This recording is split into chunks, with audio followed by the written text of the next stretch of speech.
আজ ফের মমতার এসআইআর মামলার সুপ্রিম শুনানি। রাজ্যের অফিসারদেরই মাইক্রো অবজারভার নিয়োগের নির্দেশ। 9 ফেব্রুয়ারি মমতার সওয়ালেই মান্যতা কোর্টের। এই আরোদের ভূমিকাও বুঝিয়ে দেয় শীর্ষ আদালত। সুপ্রিম কোর্টের প্রধান বিচারপতির বেঞ্চে 31 নম্বরে মামলা। চূড়ান্ত ভোটার তালিকা প্রকাশের দিন কি ফের পিছবে? এসআইআর এর 60 লক্ষের বেশি অভিযোগের নিষ্পত্তি এখনো বাকি। 21 ফেব্রুয়ারির মধ্যে শেষ হওয়া নিয়ে সংশয়ে খোদ সিইও দফতর কাজে গতি বাড়ানোর নির্দেশ। বিধানসভা ভোটের রণকৌশল বৈঠকে মমতা অভিষেক। বিকেলে কালীঘাটের বাড়িতে দুজনের কথা, প্রার্থী তালিকা ও প্রচার কৌশল নিয়ে আলোচনা। দোল উৎসবকে সামনে রেখে জনসংযোগ কর্মসূচিতে জোর দিচ্ছে তৃণমূল। বঙ্কিমদার পর এবার স্বামী রামকৃষ্ণ। ফের মনীষীর নাম উল্লেখে বিতর্কে প্রধানমন্ত্রী।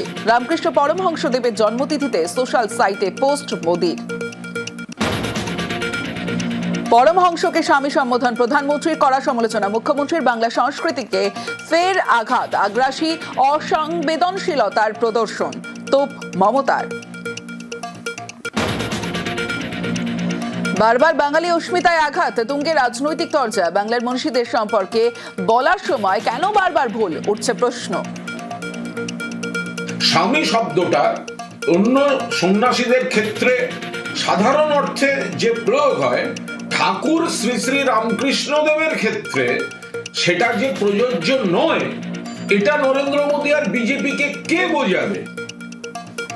আমি কোনো অশ্রদ্ধার নাকি শব্দ নাই। গতবার মাননীয় প্রধানমন্ত্রীর টুইটে এই শব্দই ছিল। হিন্দি ভাষী লোকেরা বা উত্তর ভারতের লোকেরা সন্ন্যাসীদেরকে স্বামী বলেন। গতবারও এই টুইট হয়েছিল।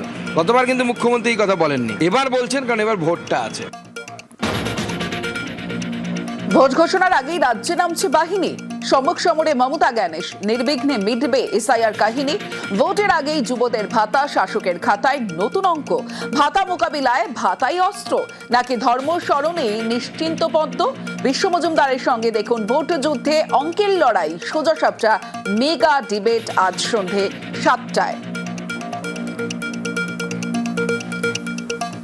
Top headlines.